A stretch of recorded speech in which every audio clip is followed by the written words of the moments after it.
I'm Autumn Bensett, founder of the Bossy Babe brand, fitness coach, and serial entrepreneur turned intuitive life and business coach.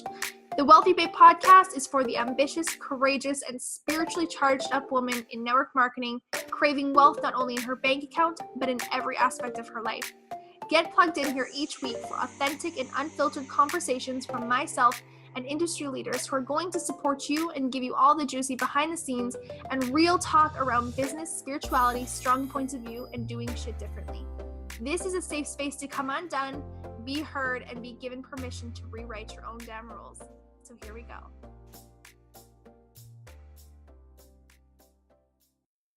All right. Welcome back to another episode of the Wealthy Babe podcast. I am so excited, you guys, today. I say that every episode, but I really am. Today is a really big full circle moment. I am interviewing Jen Casey. And for those that don't know Jen Casey is a business strategy coach. She's a podcast host, a speaker, and master NLP practitioner with certifications in EFT, hypnosis, and time technique. After building her own health coaching, group fitness, and network marketing business and identifying the gaps that prevented women from growing profitable businesses, Jen created her Pitch to Your Niche method. Through her courses and programs, she helps network marketers and health and fitness coaches think like a top earner and market their message in a unique way to turn their social media into sales. So thank you so much, Jen, for being here. I am so freaking excited. I really am. I am. This is so great. I am. This is so good. You guys, if you don't know already, because you probably don't, but I have mentioned quite a few times in, I believe, like my intro episode that I did, as well as on my social media, multiple times in live videos, that there was a moment earlier, well, not quite a year ago, but earlier than a year ago or over a year ago, that I actually had a lot of transitions and shifts in my business from the health field into the life and business coaching field. And what's actually really, really crazy and why it's a full circle moment is that the very first investment, the very first big investment that I had ever made into my business, and it's so funny because now looking back, I'm like, I thought that was a big investment. I really do. I thought that was a really big, scary investment. Like, holy shit. But that was the very first massive investment, the first yes that I said to myself when I had joined her program that she co-ran called WBA. It was Wellpreneur Business Academy, and it was an incredible program. It really kickstarted everything that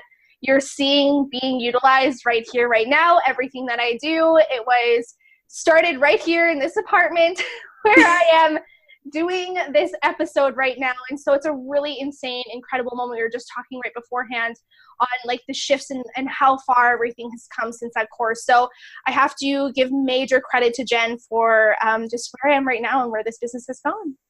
Oh my God. Thank you. I mean, like, I'm so honored to even like be part of your journey. And it's just been so insane to see like what you've created, especially in such a short amount of time. And it's like, I mean, your branding is beautiful, so on point. And I mean, from the second that you jumped in there, you were just like, I know what I want to do. I got this. And it was like so freaking cool to see you just run. I was balls to the walls. I was just like, I am burning the boat. I'm doing the damn thing. And I've just been doing the damn thing ever since. But it was just so crazy. It's just really, really crazy to think back right now, like where I was. Like, I'm using the same ring light that I ordered after we talked. And you're sharing about, live video and all of the things and how to really stand out on social media and how to really just do all these things. And I have an upgraded computer, but I'm using that same ring light. The office looks different, but all of the fundamentals were really created in that course, in that program. And it's what inspired my first group coaching program. It's what's inspired a lot of what I do in my business right now. So it's really fucking cool. It's amazing. And I'm so excited to now be sharing this space with you and be able to just like do this together. It's so fun. It's amazing. It's amazing. Yay. Okay. Well, let's jump in because what I'm curious is, and I ask all of my babes that I interview is, what are you celebrating right now? Ooh, right now I am celebrating finding harmony in my business. I had actually shared a post the other day how for the first couple of years of my business, well into 2017, I still wore that hustle like a badge of honor. And I didn't want to take it off because that for me was my identity, that look what I can do. I can hustle harder than anyone else. And I, of course, as manifestation works, I attract a lot of people into my business who also have those same beliefs. And this year I started working with my mentor, James Wedmore. And one of the biggest things that he's really taught me, and I have to give props and give credit where credit's due, he's like, you have to slow down in order to speed up. And so for me, this year was really about building a business for scalability and sustainability, building my team so that I'm going to be able to have time off so that I don't have to have my hands in everything, wear a million hats, because I really wasn't showing up as the business owner. I was showing up as the business operator, like being and doing all the things, creating the graphics, answering the DMs, like scheduling the content. I'm like, why am I doing all this stuff? And when I just slowly started outsourcing like little things here and there, like the podcast editing, all of a sudden my creativity opened up and I felt really so much more aligned in my business with my message. And so I'd say that's the biggest thing that I'm celebrating right now, was that this was like a very up and down year, just emotionally, like full transparency, guys. It doesn't matter how long you've been in business, what level you're at, like every single person is going through new evolution and change. And I think this year was really just about leaning into that and enjoying this really uncomfortable up-leveling of letting go of the control and trusting other people in my life and in my business to help support me to grow this thing so that I could actually like live and not be in on weekends worrying about, answering DMs and doing all the simple, small stuff. I love that. And I think that's such an important thing to celebrate, and an important thing for every single entrepreneur, whether you're listening and you're a coach or you have a different business or you're network marketing, that whole concept around you need to sometimes slow down to speed up. And I know that's something that I do the same damn thing. Like if I don't catch myself, I'm wearing hustle as a badge and I want to do every single thing myself. And it honestly was only until this past month that I hired a VA and I'm like, okay, here, take these things off. And she's like, organize your email. I've done this. I'm like, oh my God, you are a freaking godsend. Where were you earlier? Why did I wait so long? Same with graphics. I think when I first started my business for like 3 or 4 years, I was just like, I'm going to do it all myself. And I did all my graphics. I did everything myself. And then the second I just not only got that off my plate, did it up level and it looked amazing, but I gave myself time back. And I was like, why did I not fucking do this sooner? Like, this is amazing. So I think this is a really important message for women, because I think sometimes too, they think that once they get to a certain level in their business, it's like smooth sailing and things aren't going to have to change and shift and lessons aren't going to come back up and they're not going to have to rearrange things and delegate and just try to figure out a new way to do things differently. Mm-hmm. So I love the sense of permission that you kind of gave them and being able to choose again, essentially, and being able to kind of slow down. And it's okay. It doesn't mean that your business is slowing down. It doesn't mean the success is any different. It just means that you're planning for a different, like, scalability, like you said, sustainability for the future, which is super important because you want a business that is scalable. You want a business that is sustainable. You don't want to continuously be running a business where every single month you're reaching burnout and exhaustion and you're crying and you're, in tears to your spouse or your boyfriend or your husband being like, oh my God, I'm losing my mind, because they're like, hey, well, dude, eventually something has to shift. Like, this cannot, you can't keep going on like this. I know that's something you talk about a lot with, on your social media and with your man, is like being able to just kind of combat the burnout aspect in your business. Yeah. And that, like, exactly that. I used to go through those, the way that I used to show up my business was grind it out and hustle and, work 16-hour days and then burn out and take a day off and then jump right back in. And I mean, my health was not in a good place because of that. I was exhausted all of the time. Like, I definitely had really horrendous, like, adrenal fatigue. Not that anyone ever diagnosed it, but, my moods would be up and down just because I was just exhausted and I was working so hard. And a mantra that I've adopted this year is that the less I work, the more I make. And that's been an interesting one to adopt, just because, and I shared this on my social media the other day, that, I shared about the burnout and I said, I'm actually hesitant to share this piece that I actually got successful and hit the, like, on paper numbers, like whatever, 6 figures, multiple 6 figures, scaling up my business. I reached those places with the burnout and with the hustle.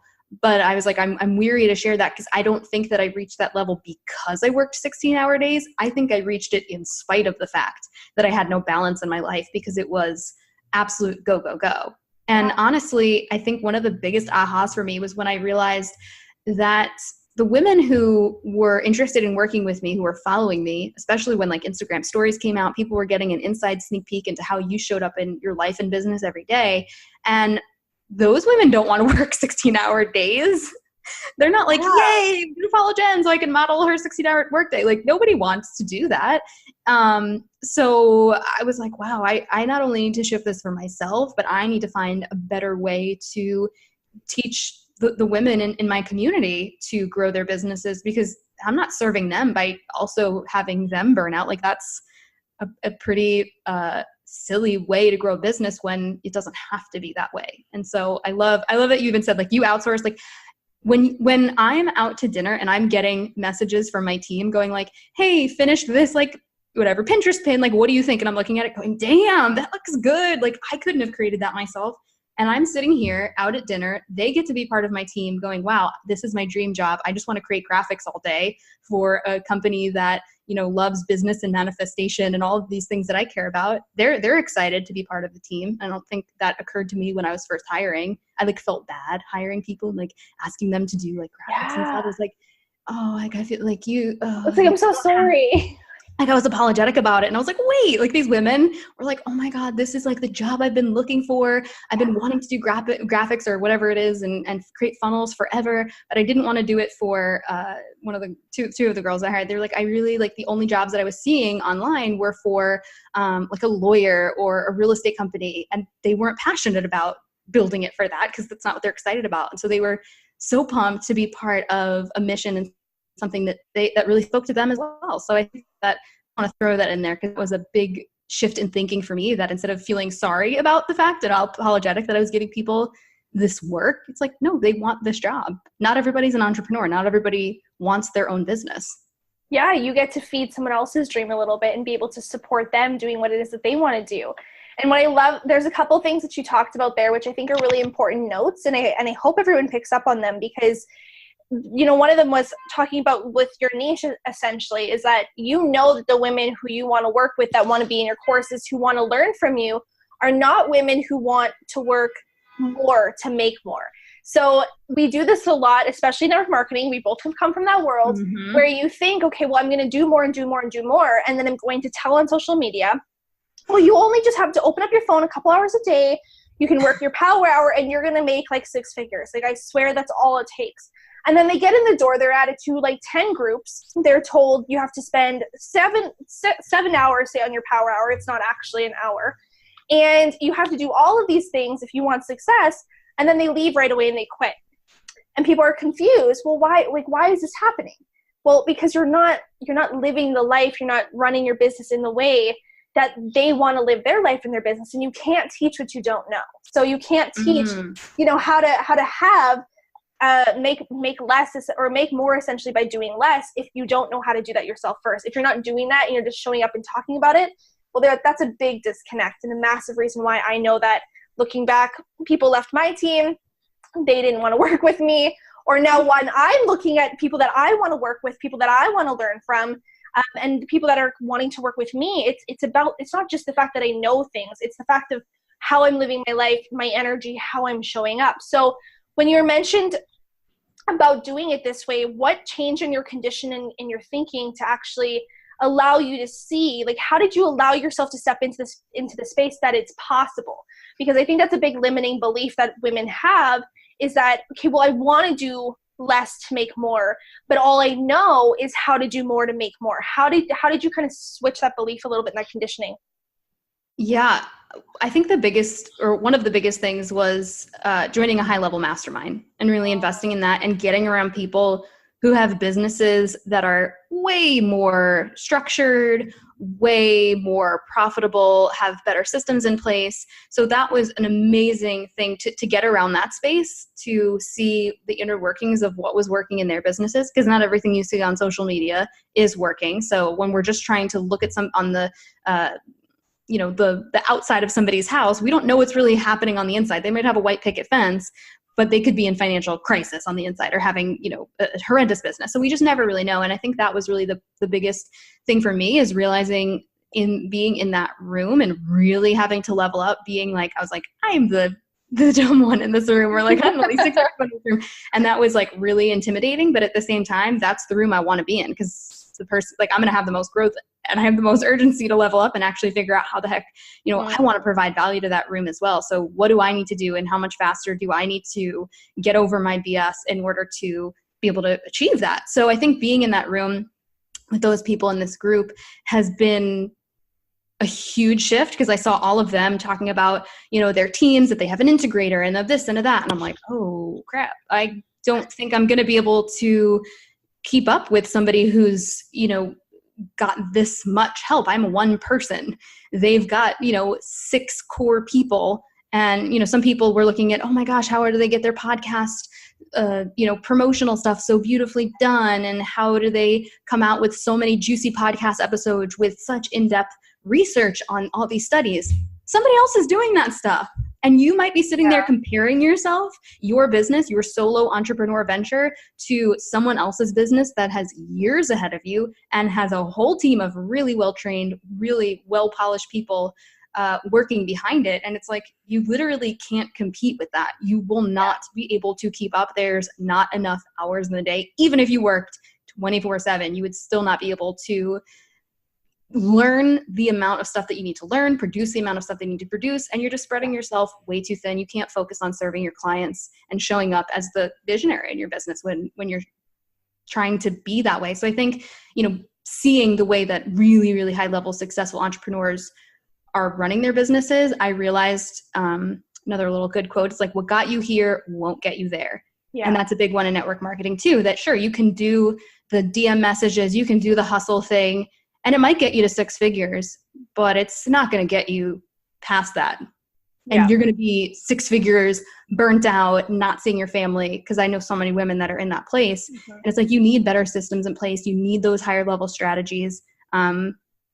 So I think that was a big thing. And then a second thing to that is, and why my belief shifted in this way was previously, you know, I was running my business doing a lot of live launching, where, you know, create this program, it would launch maybe 1 to 3 times a year, and it would be a very high stakes, because that's your income for the next couple of months, the majority of it, high stress. And for my personality, I've taken so many personality tests, the DISC test in particular, and it's like, I like precision, I like organization. And that's not to say that I can't jump and take risks, because I'd take a whole lot of it. But I also like to have some structure in place, because that's where I can show up as my highest self. And so this year I really kind of shifted away from doing live launching. Like if people have been following me this year, I haven't been as, you know, jumping on live video every single day like I was in 2017, but because I have this whole infrastructure that's now built out on the back end of my business with automated funnels. So I have that passive income coming in every single day, and I don't have to stress out about when's the next big launch going to be. Like all of that stuff is like set up behind the scenes, and I'm able to scale in that way. And so I think that was another thing that I saw that other people in my mastermind were doing. I was like, hold on. You guys are doing like 1 course and you've scaled this thing to $1 million in 1 year? Tell me what you're doing. Walk me through this. So that's, you know, I mean, there's so many ways that you can make money online, but I think bottom line, whether you're network marketing, you have your own courses, find the way to sell that aligns with you, because there's not one strategy out there.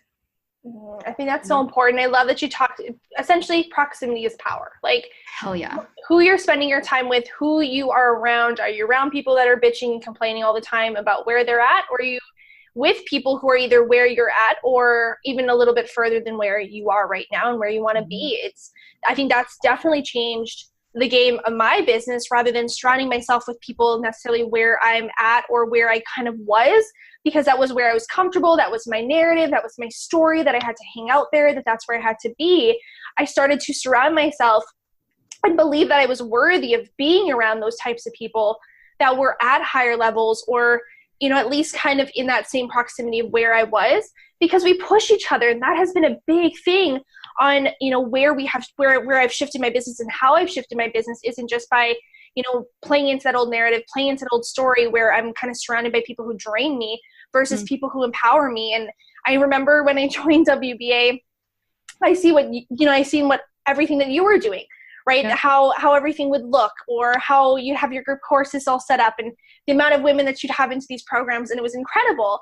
And then I remember like back then, I'm like, I want to have the best freebies. I want to have the best freebie funnels. Like I want to have email marketing. Like I want all the things, right? And you want it all right now. But I think it's important, like you said, is that you can't compare people's chapter 1 to someone else's 12, and you have to be patient. Some of my clients even still say like, I want all these things and I want to have all these things set up. And I feel like because I don't have these things, I'm not going to be successful. I'm like, guys, I felt the exact same way, and I totally understand, and I know where you're coming from, but be patient, because over the next year or 2 years, like all this stuff grows and it builds, and it comes with time, but you just got to give yourself a little bit of grace in this season when you're starting out, because this isn't, it comes with time. It's somebody's chapter 1 to 12, right? So I love this. So I work with a lot of women who they're kind of in the phase of trying to claim their expertise and trying to figure out how to stand out in a very noisy and saturated market, which I know this is a big area of your expertise. So how do you help your clients and students do this? Yes. Well, the first thing that I always like to say to people is to take a look at the level of belief. So that there is a belief that it is a saturated market. There are billions of people online. So the first thing, there may be pockets of saturation, especially for, network marketers. A lot of times the people that are on their news feed are all network marketers. And so they're thinking, oh my God, there's 14 million Beachbody coaches. There's no customers that are out there. Everybody's heard of this company. And that's actually not the case. I would definitely, if you're in that mindset, and I know I had gotten to that mindset at times, I'm sure you have, we all do, because we don't realize that Facebook is showing us the thing we're engaging with. And, when you've got a friend that's not in this world of online marketing, you look at their Facebook, it looks like a completely different platform. Like my boyfriend's is all musical theater videos and like political commentary. I'm like, wait, what? Like that's what's happening on Facebook? Mine's all like memes and positivity quotes and things about food and weight loss, but okay. I know my boyfriend's is like all like battlefields and gaming and just like what do you like follow on here? Like what are you doing on your social media? Yeah. So, I mean, I think that that's just like a good thing for everybody to recognize, because even right now I get into that place where I'm following a lot of friends and peers who are, maybe business coaches or life coaches. And sometimes I'm like, oh my God, like, there's so many of us, and it's like, no, there's actually not in the grand scheme of things. We're just in our bubble. And so I encourage people to get outside the bubble a little bit. So if you're a network marketer and those are the only people you follow, not in a mean way, but unfollow some of those people so that, you can have a moment to breathe and really come out with your own content. Because when we're following too many of our peers, what starts to happen is unintentionally, our subconscious mind is taking in 2.3 billion bits per second, and our conscious mind is only taking in 126 bits per second. So you might not think that it's affecting you, how much you're scrolling the news feed, but your subconscious mind is taking it in, and it's influencing your ideas and the content that you produce. So if you're following too many people who are also doing the same thing you're doing, your content will start to shift into, instead of speaking to your ideal client, and speaking to them at their level, you may start creating content that would essentially be not necessarily to impress, but would be for your peers. And those are not the people that are going to be enrolling in your business. So I think that's just like a kind of like a sidebar, but something to think about and be aware of. But in terms of like the big question you said was, how do people figure out their expertise, right? Yeah. I mean, I think, whether you're in network marketing or you're a life coach or you're a business coach, one of my favorite things that I teach, and obviously my Pitch to Your Niche program is all about figuring out your niche, right? Yeah. But that's the foundational piece that a lot of people are missing. And they're afraid that either they're not an expert, they're like, well, I don't have an expertise. And my answer to that is like, well, what makes somebody an expert? Like, what makes somebody an expert? You're eliminating options before you even explore them. In order to be a quote unquote expert, do you need to have a doctorate in something? Do you have to have 70 plus years of experience? Or is it possible that, if you're a mom that just gave birth, 6 months ago and you lost the postpartum, weight, can you help a mom in that same place? Even though you've only done it 6 months ago? Of course. And honestly, the fact that you have recent experience with that area is a benefit to you, because you know what's happening right now in the market. you know what's working today, what you did, and you're remembering the more specific things that you had to go through to get from point A to point B. And then the other thing is, like, a lot of people are afraid to niche down, right? They don't want to pick a specific sliver of people in the market that they can speak to solve a really specific problem. They're like, oh my God, but like, you know, my product can help everyone. Like my network marketing company, they're like, help everybody, like stay general. And I remember I did a coaching call for Beachbody team, and one of the girls who was a previous client, she was talking to her team as we're like going through the coaching, and she's like, well, you know, guys, like just remember, like I know a lot of you have fear around niching down because it is scary. It's like going from having this huge ocean to having this really, really small pool and having this really big net to having this really small net. And I was like, thank you so much for creating such a clear visual of the biggest myth around niching down. I'm like, that's the fear. People think they're going to have a smaller market of people. I'm like, but if you're being general in your messaging, which you see a lot, the copy and pasted posts, do you want to lose weight? My clean eating, health, and wellness challenge, like very general, not really speaking to anyone. And it gets scrolled past. I'm like, when you understand your ideal client, your niche, exactly what you bring to the table, it's like fishing with the right bait.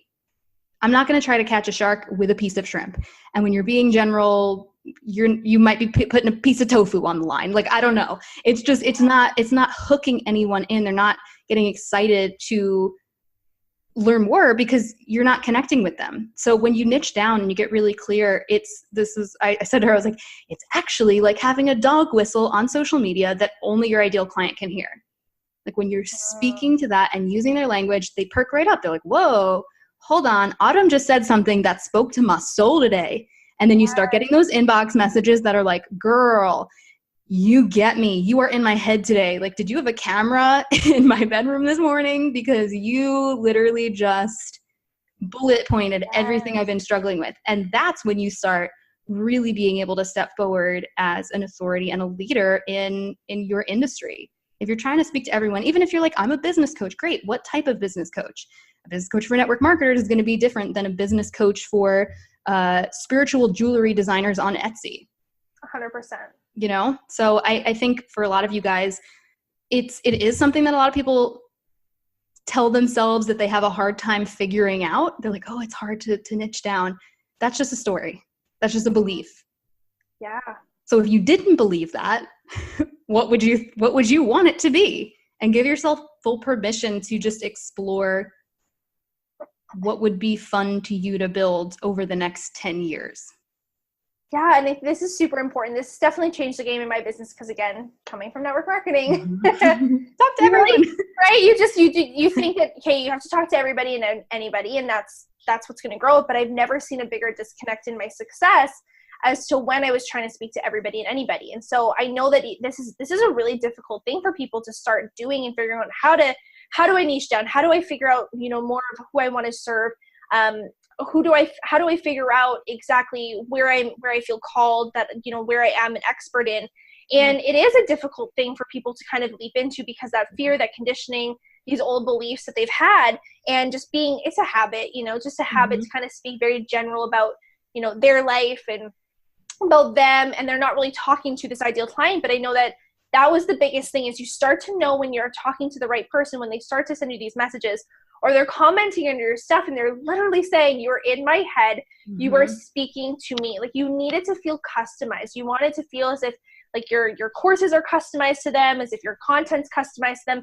You want them to feel a certain way when they're reading it. And I think a lot of the time we forget that, and we don't really we don't speak to them and what their pain points are, what their outcomes are, what they want to feel. And we're just talking so vaguely. And then we're wondering, well, why are they not connecting to my content? Like, what's going on? Why aren't they buying from me? Why can't I sell?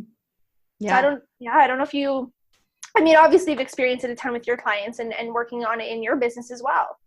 Oh my gosh, of course. And even when I was in network marketing, kind of reflecting back on all of that recently, I realized that I accidentally fell into a niche just by sharing my story. So I was talking about, my struggles with emotional eating, but before I really got clarity around those pieces in my business, I was in network marketing. I was crushing it at sales, but I was just signing on anyone and everyone. And so inside my online coaching groups, it was just a mishmash of people. Yes. So I would have like the girl who's like in college who is like asking me how she can like follow this plan while she doesn't have a kitchen because she's eating from a cafeteria in her dorm. And she's like, well, I'm also vegan. And then the guy from I remember this was legit, like guy from high school was like, hey, like I really want to join your group. Like I'm trying to like bulk up and like take all this like all these supplements and whey protein on top of like the shakes that you sell. And, you know, I really want to like, I don't want to do the workout. I just want to like go for a run every day and lift. Like, can you, I'm like, sure, come on in. And like, they were all like really cool people and I connected with them individually,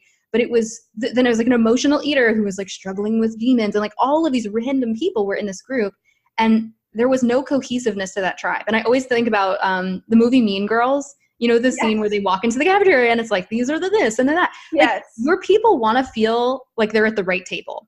And it's not, and people are like, oh, but I don't want to exclude everyone. Like everyone can sit at my table. That's fine. But I'm telling you right now, you need to repel some people in order to have a profitable business. People get really upset about this. Like, but I don't want to hurt anyone's feelings. I don't want anyone to disagree with me. I don't want people to throw tomatoes at me while I'm on live video. But at the end of the day, a profitable business is one that repels people. You just have to. I mean, think about Planet Fitness. I had the stats on them that they did, I believe it was like I don't know if it was billion or million, but like they're doing real well. And they've, in the last year, they've increased their profits by, 14%. And I'm like, they're a perfect example of a company that is really freaking niche down. They're repelling the people that they don't want, in their gym. They have a lunk alarm. Like I just joined Planet Fitness the other day and I'm like, I actually felt uncomfortable with this because they're like judgment-free zone. And yet it's like no string tank tops, no jeans, no boots. And it's like very aggressive about who they don't want in there. And like, I'm a fitness person in my past. So I'm like, okay, like you're kind of telling me you don't want me here. And there was a couple of girls that were walking around with just sports bras. And everyone was kind of staring, not because we're girls in sports bras, but it was just like, you're breaking the code. You're not supposed to be, like, you need to put a shirt on kind of thing. So, I mean, but that's their whole, you guys know Planet Fitness, they have very specific things. They've got Tootsie Rolls when you're walking out and these little weird grape Tootsie Roll things. You know what I mean? So it's like, you're not going to see that at LA Fitness.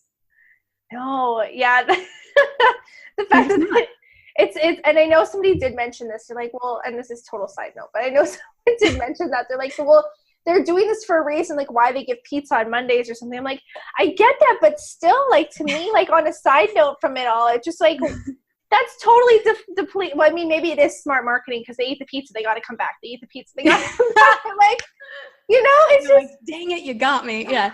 Yeah, but anyways, yeah, I could go on and on about exactly. that. So like, I don't resonate with that either. And I hate that they have Tootsie Rolls because I love Tootsie Rolls and I don't really think about those things, eating those things unless they're right there in my face, given to me for free. So I'm like, why are you offering this thing? I'm trying to make a positive change in my life. And like, I don't need to be eating chocolate and getting all that sugar back in my body. So, I mean, I don't necessarily align with them. I just signed up for them because they're the closest gym and I live in Queens and whatever it is. But it's like, I don't necessarily feel like these are my people when I walk in there. And I wish that there was a gym closer to me where I could walk in and feel like it was my tribe, like those were my friends and that I had that level of community there because that's what I really wanted and I couldn't really find that.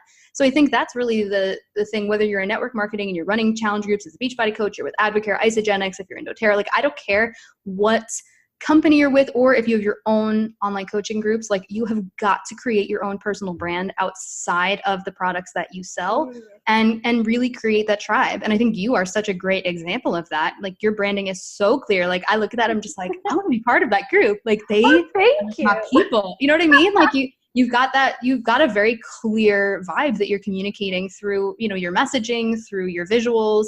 So, I mean, I think that's one of the biggest things too, to kind of add on to this with network marketers is that they kind of they hide behind the branding of the company instead of stepping into their own. Yeah, 100%. And I remember this conversation that I had with Derek right before I joined the course. And he was just like, well, why don't you believe in yourself enough to stand out, from behind the company? Mm-hmm. And I was just like, I don't know. Like I genuinely did not know. It was just this massive fear of being seen for who I am. But here's the thing is, yes, it's about profitable. I can't even say it. How do I say it? Profitability. That's a tongue twister, you guys. I challenge you to do it. It's not just about that. It's, you know, I mean, that's a massive part of it, especially when you guys are trying to make more sales in your business. But from a health perspective, I think you need to also realize, like, you have people's health in their hands, and you cannot physically serve everybody. You cannot physically serve the emotional eater and the woman who's struggling with postpartum depression and the woman who is, you know, vegan. Like, you cannot physically help all these people if you've never walked in their shoes. And I look back and I'm almost like, I can't believe I tried to help these women. Like, I hope I didn't make things worse for them. Like, it's not just about hurting people's feelings. Like, you don't want to hurt their health. So if you're like a health coach, I think it's really important to look at it from that perspective too. Like, it's not just their money, it's their health, their happiness, their success is in your hands. So you kind of have to put you aside, especially when it comes down to businesses. You have to put you aside, and you have to put them at the forefront of what it is that they need. And I think that's what also makes you extremely successful, is when you stop making it all about you. I'm so glad that you're saying this, because I don't think enough people talk about this. And kind of like what you said before, I literally wrote it down because I was like, oh, we got to get back to this. Like you said, you can't teach what you don't know. Yeah. You can't teach what you don't know. Like, exactly. And there's a lot of people, because they really just want to help. And like, I give you guys, like, if you're in this place and you're kind of cringing listening to this, because you're like, shit, that's me. That's what I've been doing. Oops. Like, it's not about, you know, kind of wagging a finger being like, you're not supposed to be doing that. But it's more about going, okay, am I truly, if I'm here to serve and I'm here to help people, by accepting them as a client, am I truly serving them at the highest level? No, not if you haven't walked in their shoes. Like, somebody literally just commented on a post today that was like, oh, you help like health and wellness coaches and a lot of network marketers. I have a business where I'm building a YouTube thing, and I also we're doing stuff at flea markets. Like, will this program help me? I'm like, that's so not my wheelhouse. Like, I literally don't know anything about that world. It's just like, maybe it would help you. I don't think you should invest in this though, because I don't think it would be the right fit for you. And I think you'd be better off finding somebody who's actually done the things that you're looking to achieve, you know, like, because otherwise, like, I don't have time to go do research on all of that. And 100%. I haven't walked in those shoes. 100%. So it's so important. And that's coming from a space of abundance versus lack and scarcity. You know, it's being able to say, it's okay if I say no, or maybe you're not the best fit for this, because I know that there is somebody coming my way that does need what I know. And it's okay to say no, so you can say yes to the person who really does need you. So I think that's really important, because so much of us, we don't want to say no because it's money, it's sales, right? But in the long run, if they're not getting results, if they're not seeing success, like, are you feeling successful? Not really, right? Not really. So we could talk about this like on and on and on. And I'm curious though, how you've used, because live video, especially back last year when you're doing all of your launches, but I know you still utilize it so much right now. How has this been so incredibly important and effective in growing your business and creating success for you? Live video was the game changer. Oh man. I mean, when that came out in, like, for us regular folk in March of 2016, I had already missed the boat kind of on jumping on Periscope and being an early settler there. And I had dabbled with Periscope, didn't really feel like I had any home runs on that. Like, it was very awkward videos. But I remember at the time I was a co-organizer of a Law of Attraction meetup group. And I was the youngest person there, probably by about 20 to 30 years. And a lot of them were trying to do like life coaching and different things. And I remember saying to them, you guys, live video is about to change the game on Facebook. You might not have a social media following right now. You might be scared of Facebook or whatever, but you guys have got to get on this platform. And they were like, nah, and they didn't. And now they're all on video. But I'm just like, my business absolutely transformed. I was able to show up and connect with people on such a high level and so much faster than before. I enjoy writing posts, but I'm not a blog writer. I waste, like, when I sit down to try to write emails to my list, it takes me so much time. It's like, it's embarrassing how much time it takes me, because it's just like, that's just not, when I like, I'm on with you and talking, like, things just come out. I just trust the energy and it flows. But I try to do too many things when I write. And so I just know for myself that that live video is where I can create the most impact, the most connection, have real conversations with people. When I'm on live video, I'm interacting live with those people who are potentially going to invest with me, and I'm getting to answer their questions right then and there, say hello to them, say their name, which is everything when people hear their name. So, I mean, it's just been insane. Like, I don't think my business would even be a tenth of what it is today. Like, I actually don't even want to think about what it would look like had live video never come along. Right? Like, thank you, Mark. Like, thank you so much, Mark Zuckerberg. Like, bestie life. Like, I will send you a cake on your birthday, because like, I can't even imagine what any of our businesses would look like if it wasn't for, Instagram and Facebook. It's just crazy 100%. to think what we did before that. I know. Like, how did we even get by before live videos? So like, what did we do for fun? I have no idea. Like, and then people are like, live video fun? And this is what I'm curious about, because so many women are like, I am scared shitless of live video. And I don't blame them. When I first come into the course and you guys are like, hey, live video is the game changer. You guys gotta do live video. I'm like over here peeing my pants. And I'm like, okay. I'm sweating. I get up and I'm dripping, but I did it. And then eventually it gets easier and easier and easier. But what are the tips that you give to these women who are scared freaking shitless, and they know it's going to make a big impact in their business? How do you get them started just doing the damn thing? Well, first I will say that when I did my first live video on Facebook, I did it on my business page because I knew no one was watching. I did it on like a Saturday night at 9:00. I had paper towels under my armpits because the stress sweat was so real. I was oil blotting my face, like reapplying makeup about 15 times. And it was like the worst video ever. Like, I had no notes. I had no idea what I was doing, and I was completely terrified. So trust me when I tell you, I get it. And even though I come from an acting background and I have conservatory training and did Shakespeare and the whole thing, professionally trained vocalist, I was scared to do it, like terrified. And I will tell you that it's a completely different skill set than probably anything you've ever done, even if you have like a background. Me and my boyfriend come on live with me the other day, and he's a professional actor and works with many people who are on Broadway. And he was like, this is so weird. He's like, I don't know why I'm so nervous right now. And he can improv his face off. Like, he can be on stage, have conversations with the audience, be so off the cuff. But some reason, when that camera was there, he was like, oh, this is really weird. So trust me when I tell you, you're not alone in the awkwardness feeling. But I think that the first thing that people, they get freaked out about is that I hear, especially if they don't really have an audience yet on social media, is they're afraid to go live because they don't want their random person from high school who they didn't really like to watch the video. They don't want their aunt and uncle to see the video. So they've got all of these people who are not their ideal client, who are following them on social media, who they're kind of afraid to show up as this next level version of themselves in front of them. So if you're that person and you want to ease into live video, I would say start by going live either on Instagram, since it's only there for 24 hours, and start to build that comfort and build that muscle. And or you could do it inside of a Facebook group. So if you're a network marketing company and you've got a group of challengers and customers, or you have a group with your team, start going live in there, because you know who you're speaking to when you're on those videos. When you go on your Facebook, sometimes people, if they don't have clarity on their ideal client and who they're specifically trying to serve with this video, all of a sudden they're all over the place. Yeah.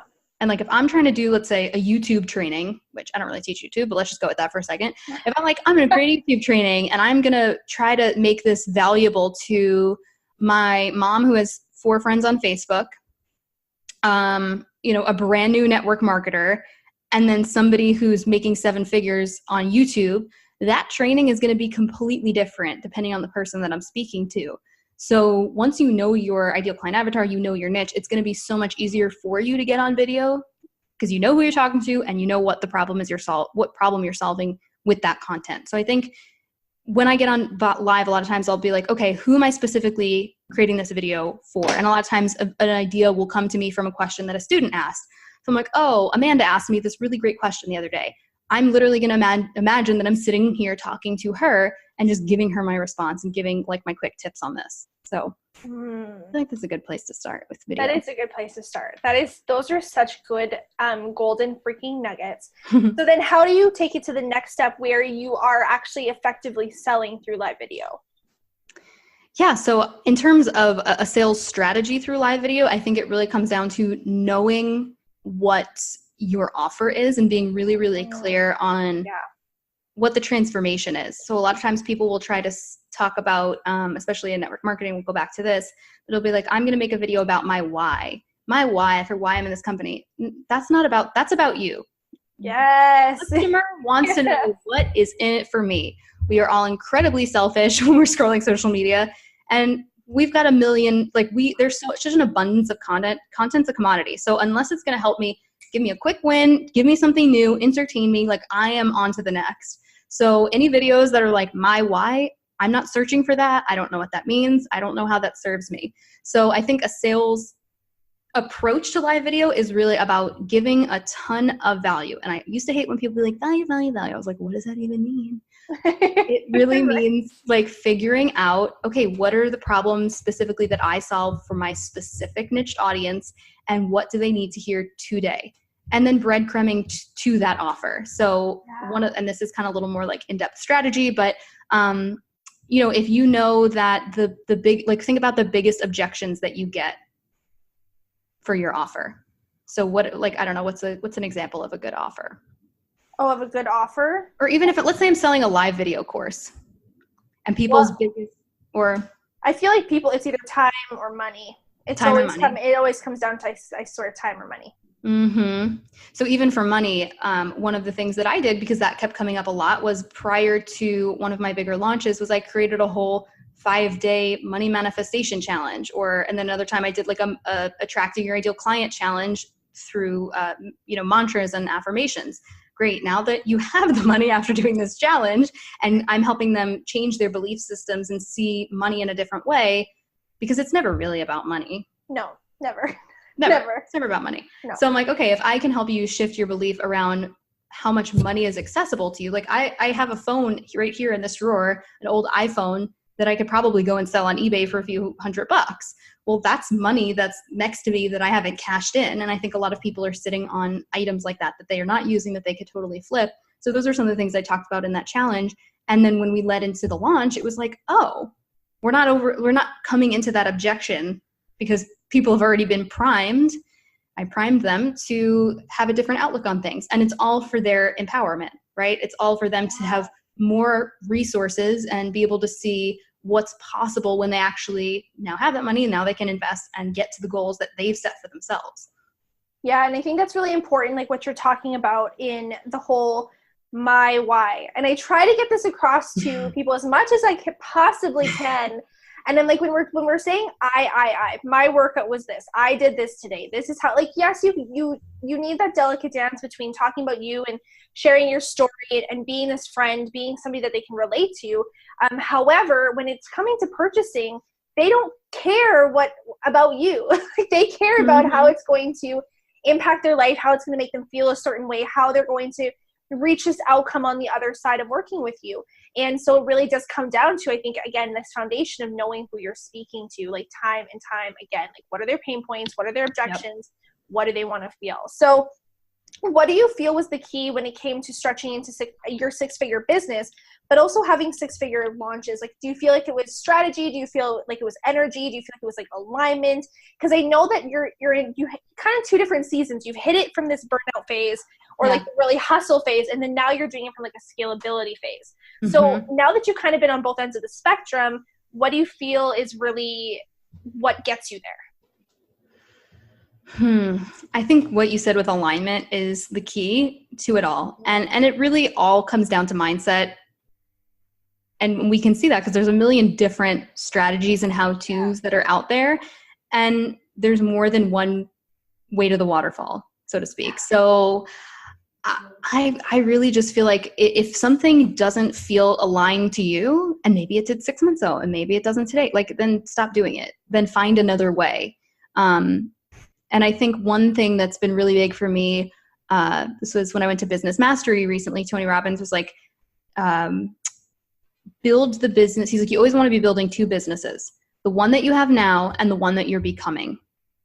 Ooh, I love that. The one that you have now and the one that you're becoming. And I share this because like even with network marketers, I'm like, don't send a million cold messages. And right now they're like, well, that's the only way I have income. I don't have an audience yet. It's like, okay, don't send 100 messages a day, but maybe send, you know, as many as you need to keep that cash flow coming in while you're building this new version of your business that maybe is a little bit more scalable.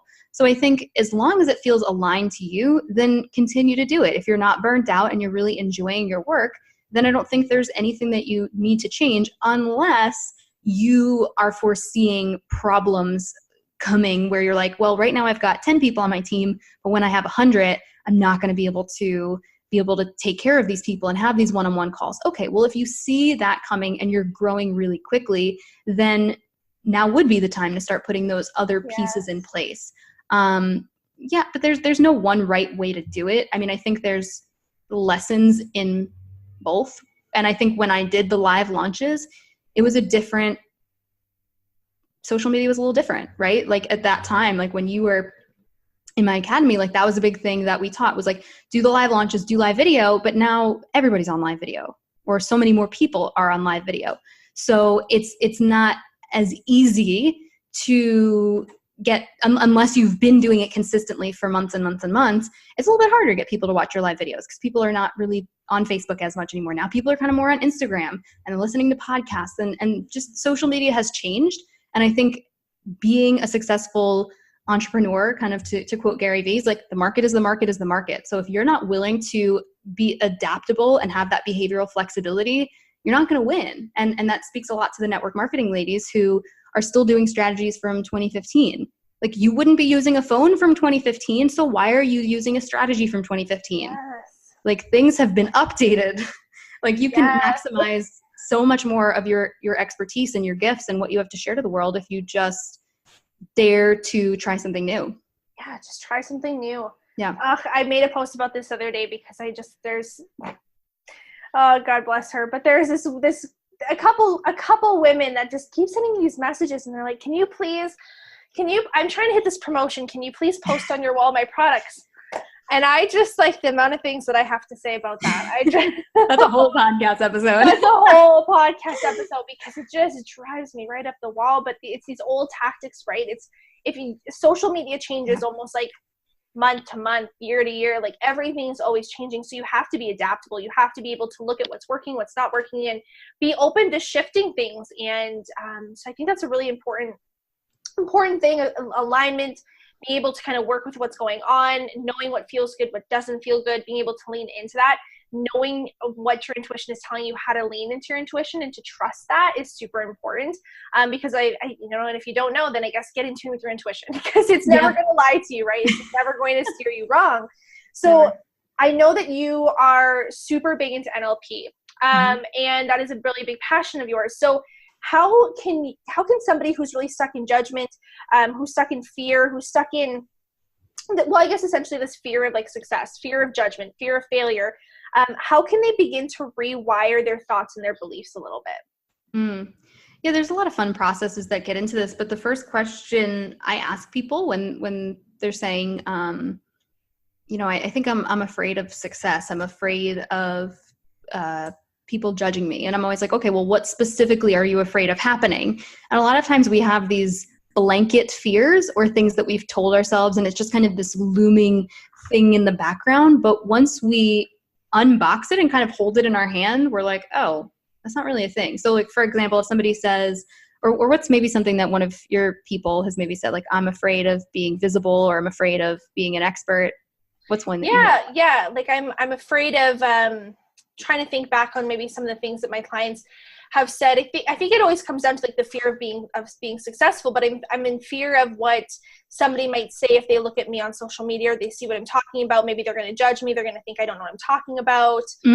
So then it's like, as you start to dig, it's like, it gets a little bit more specific. It's like, well, people might say something bad about me. It's like, well, who specifically do you think is going to say something bad about you? And then it's like, well, like my uncle and aunt and my family, like they don't really support what I do. And it's like, okay, if that's what's really happening, like, and what's a worst case scenario? What do you think they're going to say? Well, I think they're going to tell me that I look stupid on video and that I should stop doing this, or they're going to tell me, who are you to be stepping forward, right? So then we start getting to like the core of what it is. And sometimes it is a tactical move of saying, okay, well, maybe let your family know that you're going to unfriend them from social media because you need to make space, because you're going to treat your social media platforms like a business now. And if they want to connect with you on a personal level, they can text message you, right? So that's like one way to do it. And then the other thing is like really looking at what's underneath that. It's like, well, this person's going to be mean to me or blah, blah. And I mean, when people have these like bigger things of like, I'm afraid of judgment or I'm afraid of failure, a great NLP question is, when did you decide that?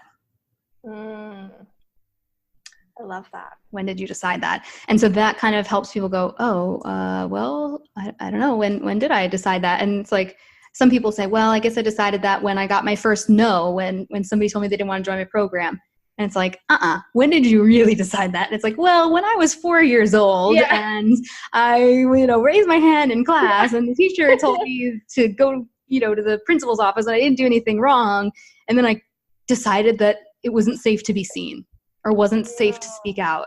And so all of a sudden it's like, whoa, so okay, now as an adult, you can kind of go back to that moment and find the learnings with, because when we're a little kid, we're like a walking subconscious mind recording everything until 7 years old. So when we can kind of go back to that early moment now with our adult knowledge and information and perspective and being fully cognitively aware instead of thinking the world revolves around us, we can look at that moment and say, well, what was really happening in that situation? Like maybe the teacher didn't have her coffee that morning and she had a fight with her boyfriend. So that's why she was just like snapping. And it's like, well, wow, like maybe I've done that to somebody, maybe a kid, even maybe if you're a parent, like, wow, I've done that to my kid. And that was when I made that decision. So you start to look at it and have new perspective. And I think that's really the beauty of NLP, because you're able to actually find those learnings and reshape your memories, essentially.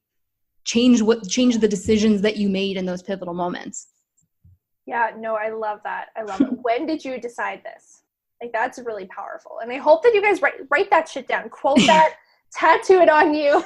You're going to become like little NLP monsters and go like everybody who's like around you. I love doing this. Like people will say stuff that's like so belief heavy. And I'm just like, that's interesting. What specifically? Like that's a big thing of like really uncovering, like I say what specifically all the time, because people will make these really general statements. And that's a big thing in NLP, really helping people go from a universal truth where like everyone sucks at driving. It's like, really, everyone? Who specifically? Well, this one person cut me off this morning. Okay, so one person was, maybe late to work and cut you off versus the whole world is bad at driving.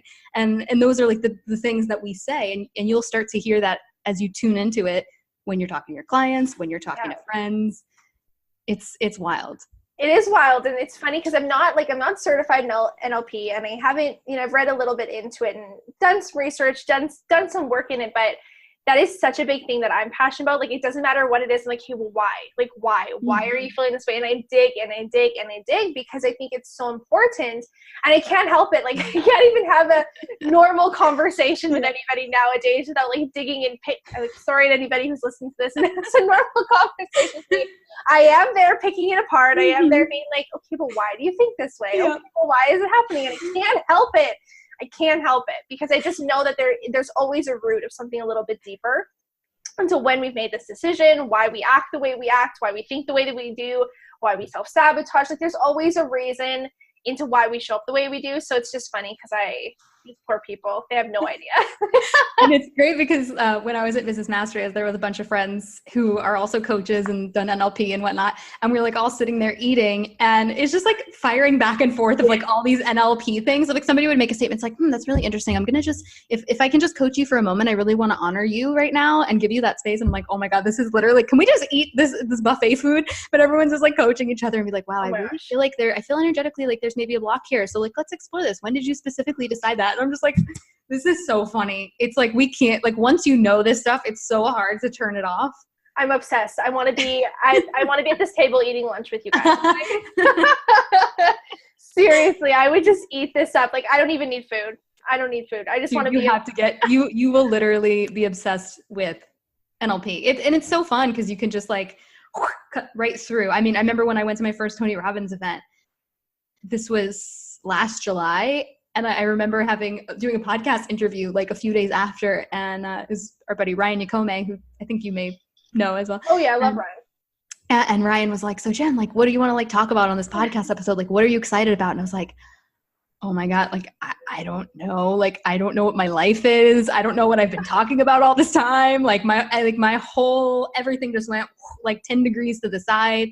And he was like, all right, let's just like talk about like your experience with Tony. I'm like, okay, like, let's go with it. Because it was just, my whole belief system had shifted in such a like massive way. You know, you have these blind spots. You don't know what you don't know. You don't realize you have them. And then bam, you get turned around. And I mean, that's a lot of what NLP can do. And it's just, it's, I can talk about it all day. I'm just obsessed. I know. I love it so much. So we'll have to do another episode on this, on its own, but you're also a content freaking master, and you've done a few like freebies and challenges, but also courses, I believe, around actual content creation. So I'm curious because, again, I'm sure that you get this from your students, your clients, your audience. I get it from mine. How do you create a lot of content? Like, how do you create content that's powerful? How do I continuously create content that never dies? Like, I'm always creative. Like, there's always things flowing. What is a quick tip that you can kind of give these women on how to do this? Yeah. I mean, one of the biggest things for me is I repurpose the heck out of everything that I do. So I do a live video that immediately gets turned into a podcast. Somebody else edits it, gets show notes. The whole thing is up. Another VA takes the episode and does a transcription of it. We use Trint.com, and she just like puts it into a blog post. Then we tweak the video a little bit from the live. It goes up on YouTube, and then the live video or the YouTube video and the podcast that gets brought into the blog. So like I'm like, and then now we're bringing a whole Pinterest strategy in, and you know, to actually start utilizing all these blog posts that are now there and like getting people on them. So it's wild. Like that. I mean, I think repurposing for me is like everything because why the heck not? And I think one thing people get, the second thing is repetition is important. And people are like, oh, I have to create new content all the time. No, you don't. No, you don't. You have new followers coming into your audience every single day. So you want to be telling the same stories over and over again because we love stories. Like that's why little kids are like, Mom, can you read me that story again? And you're like, the same one? Like when I was a kid, I used to watch The Little Mermaid on repeat because I loved The Little Mermaid. Like I loved hearing that story. Like literally, why is my hair red? Yes. Needed to be Ariel. But I think that's a big thing that people think they need to be creating new stuff all the time. And like literally the other day I sat down, went through all of my or all my posts from this past year and copy and pasted them and pre-scheduled like 45 days worth of content by tweaking things a little bit using content that I had already created. I went through my blog posts, found snippets there, found new stories, rewrote them. So I've got my key buckets of content that I'm creating out of. So I talk a lot about like mindset, psychology, NLP, manifestation. That's kind of one bucket. I talk a lot to network marketers and the specific strategies for that business model. And I mean, I talk about overwhelm and burnout. That's kind of in the NLP bucket. And I'm talking about business strategy and sales. So I know that those are the things that I'm always kind of rotating through depending on what I'm creating and what I'm launching. So I think the three quick tips are repurpose what you can, but do not try to do it yourself. Be okay with repetition because that's how you build your brand and your voice. And yeah, like focusing on not trying to be all the things, focus on like 3 quick buckets of content that you can create underneath and then just kind of recycling and reusing those. And that's going to help you go a lot deeper in your content as well, instead of trying to cover all the things. Yes. I'm like, thank you. Like, thank you. Thank you for talking about repurposing and just repetition, because I think that this is, and there's so many things floating around, right? Everybody has a different opinion and perception about everything. But I'm very strong. Like this is like how I polarize it. This is the side of the fence that I also stand on. I think that it's important to repurpose. I think it's important to utilize the same posts time and time again. I don't think that there's a necessary, I don't think there's a reason why you cannot utilize those posts again, why you can't repurpose them in multiple different platforms. But there are a lot of people who are like, don't do that. Utilize every Instagram post, every Facebook post, every live video, like make everything different. And I'm just sitting here being like, but that is exhausting. Like you have amazing content, an amazing point, an amazing lesson, story. Why would you not utilize this on different platforms? Because there's different people that follow me on my podcast that maybe don't have me on Instagram, that don't have me on Facebook, that might not be in my group, vice versa. So why wouldn't I utilize the same kind of story, whether it's in the same day it's down the road in multiple different ways. So then no matter who I'm touching and connecting with, they're getting that story, they're getting that lesson. And it's saving me time and energy. I think it's just, again, being, I don't want to say, Derek always calls it smart and lazy at the same time, like smart, lazy, like, I don't want to call it like lazy necessarily, but you're doing it's scalable. Yeah, it's scalable. Exactly. I don't have time to sit and create a million new posts every month. And I don't need to, because I've been creating content very consistently for, many years. And I mean, even the beginning of live video, I was, like I said, I did tons of video. Well, all that content's now there. So why would I not circle back to it? Even with my podcast, we have over 100 episodes. And, I was talking with my team. I'm like, listen, we can try to, get more people to listen to the show by putting out maybe more than one show every week, which I used to do, and kind of scaled back on that.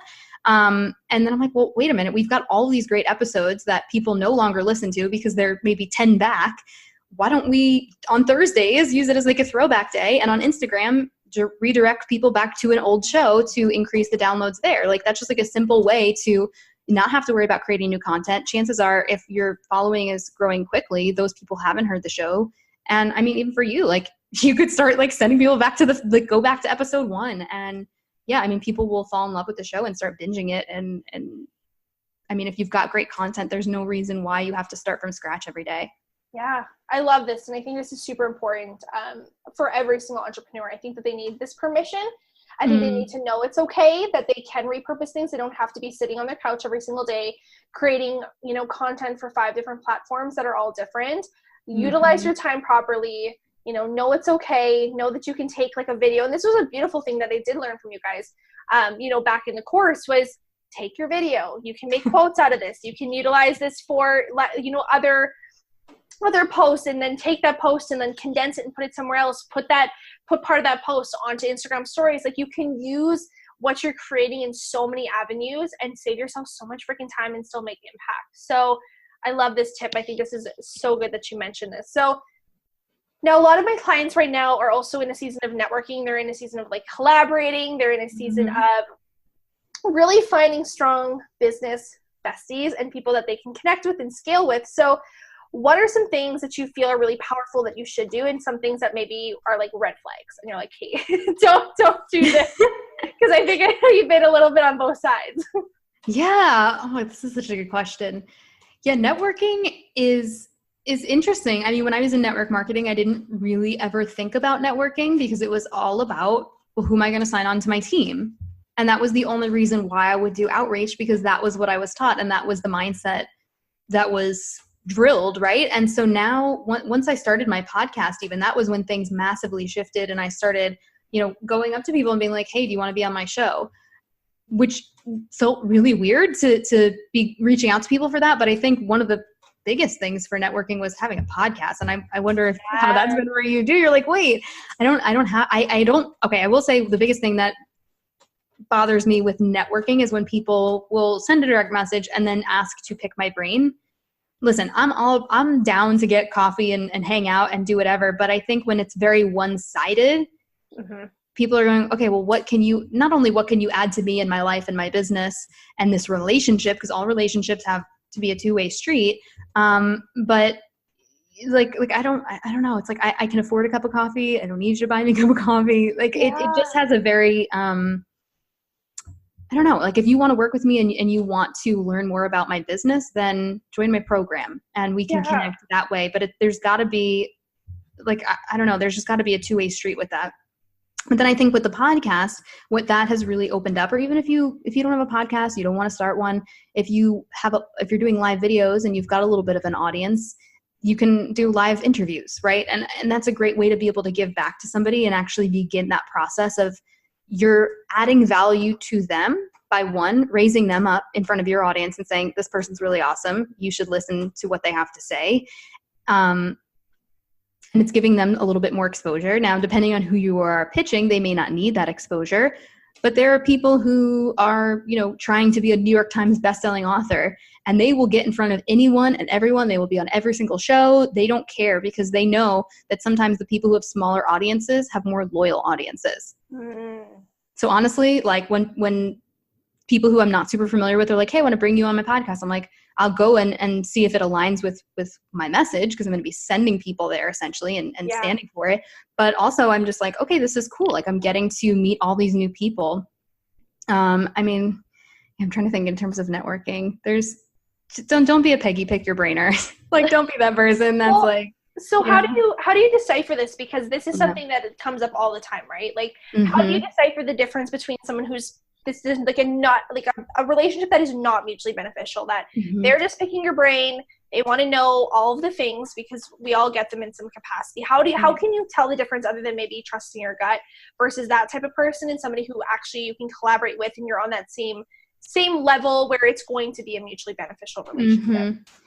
Well, I think just even kind of what you just said, like just in the whole like Peggy pick your brainer energy, that to me reads very amateur.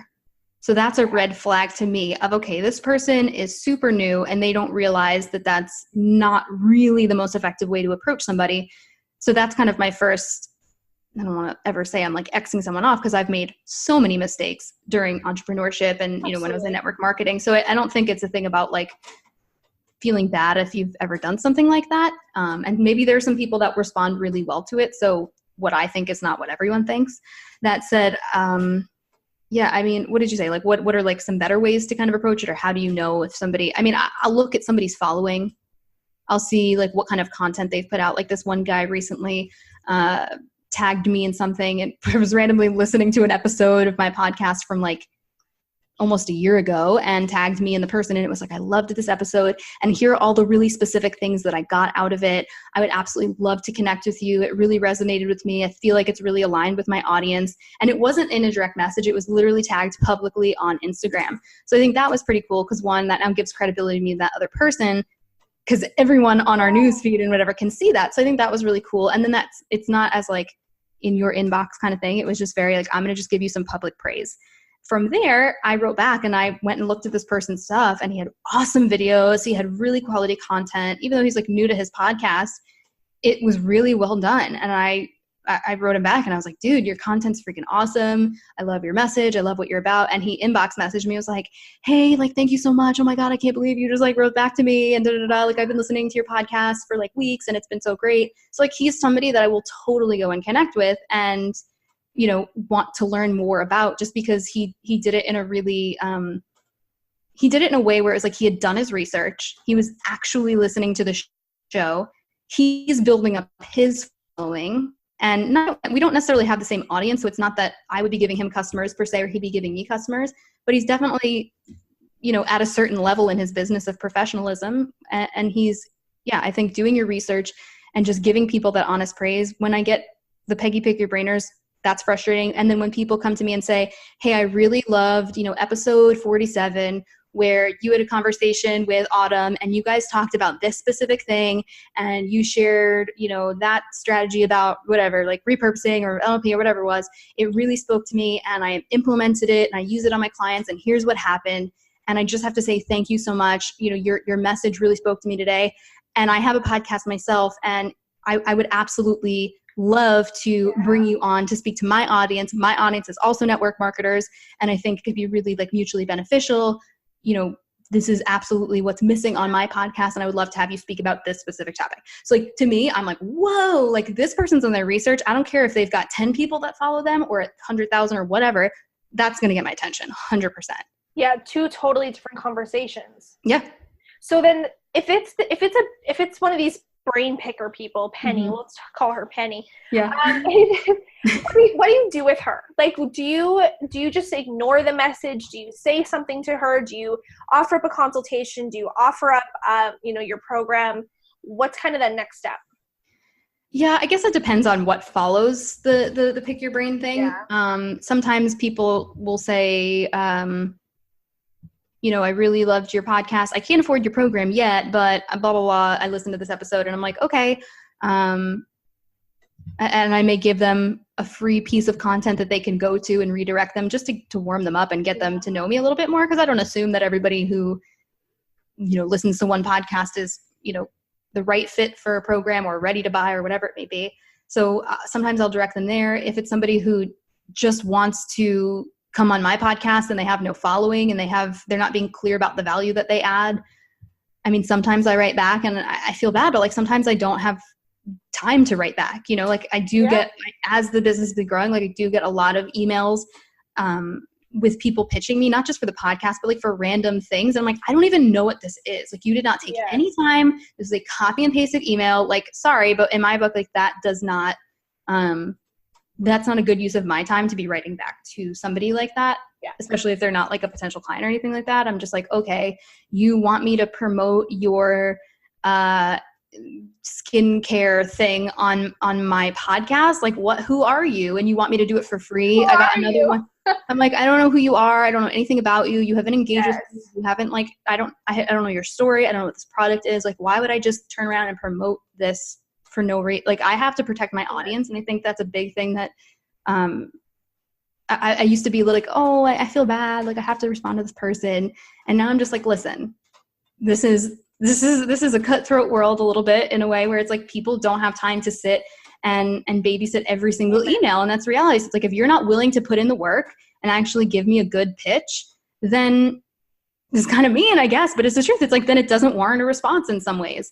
So, I mean, sometimes there are emails, there are messages that I do get and I don't get to respond to them right away. Like even like you emailed me and I was like at Tony Robbins. I was like, oh my God, I didn't write back to her. I like typed it out and never sent it. I felt so bad. But you know, like there's things like that where, you know, I'm just out and I happen to look at something and then I don't come back to it.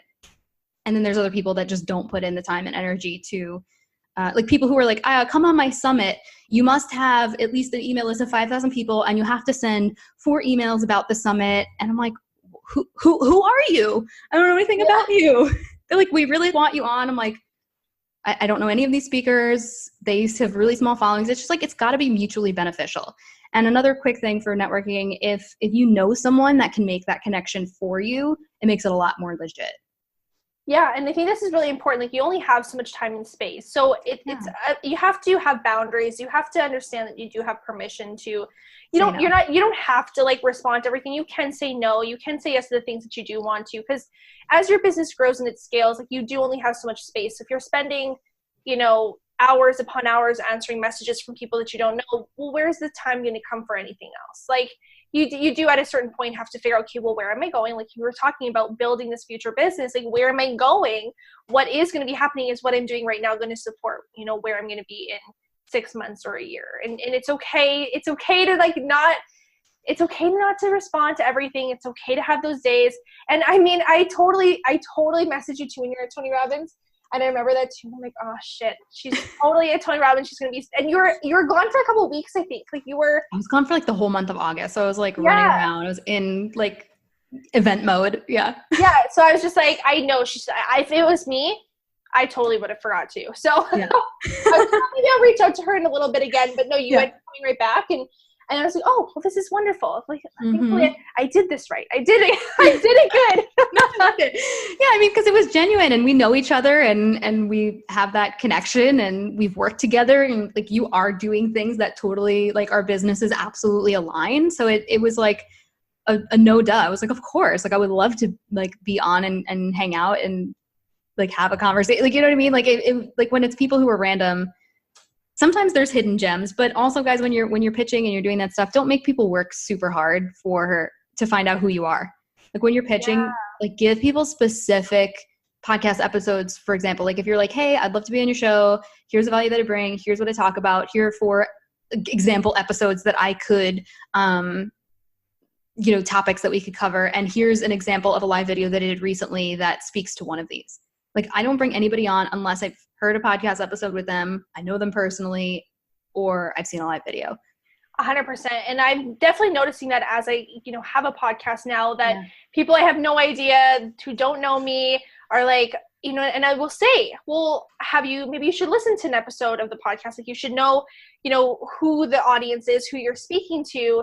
And then they'll come back and they'll be like, okay, well, I'm back from the weekend.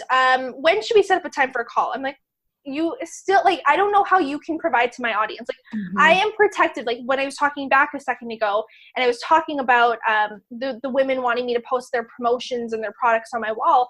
Well, I'm protective of my audience. Like I care because I've built trust and loyalty with them over 4 years. And so I want to know like what you can also provide for my audience, because I'm protective over them. So when I'm reaching out, I mean, of course, there's like the odd person who I'm like super close with, and I'm like, hey, girl, like you need to be on my podcast. Let's jam out. Let's chat about whatever feels good. But if it's somebody that I maybe don't talk to every single day, I'm going to make sure that they know, like I know who they are.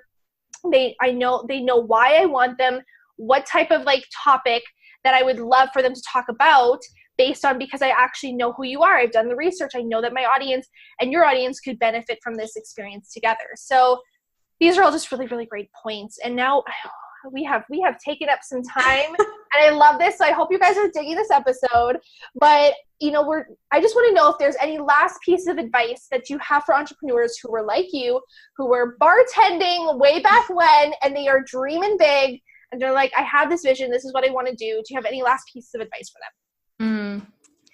If you feel it in your gut, it's there for a reason. Yeah. So don't let anybody talk you out of anything. If you know this is what you were meant to do, you might not have the whole vision clearly painted yet, but just start taking aligned, inspired action. I love that. Just the first step. That's all you need to do. First step, you guys. Don't think about step 100. Just step one. I love that. So last question. What does being a wealthy babe mean to you? A wealthy babe means having abundance from the inside out. Abundance in every area of life from the inside out. Beautifully said.